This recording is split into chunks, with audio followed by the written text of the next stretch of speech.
why my dog is so calm whenever it's time for grooming is because we groom at least 1 to 2 times a week, and this is something we've done ever since she was a puppy. It's not an event, it's a very common occurrence.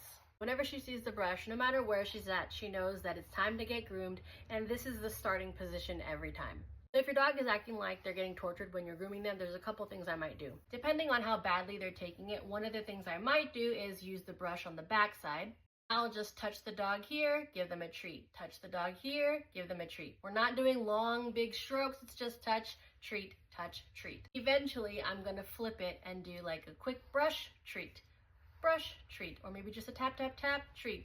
But I want the dog to get used to this thing on their body. Maybe they don't like this object touching them. Maybe it's not the brushing itself. Maybe they just don't like this foreign object on them. Another thing you can do is you can hold a treat here and then do a couple strokes so they're focused on the food and not necessarily the brushing. This is not something you're gonna do all in one grooming session. This is something you're gonna be working on multiple times a day, every single day, to change the way they feel about getting brushed.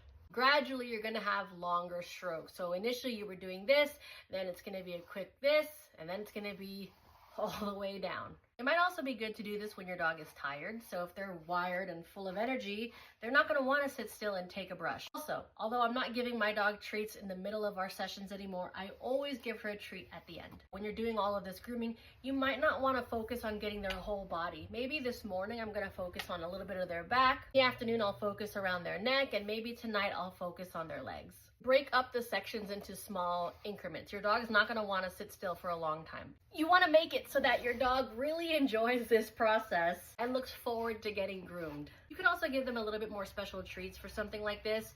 Instead of the treats that they get all the time, give them something a little bit more for this slightly more stressful situation. End your grooming session before your dog starts to get too antsy or too bored. Just do a couple strokes and then call it and try again later.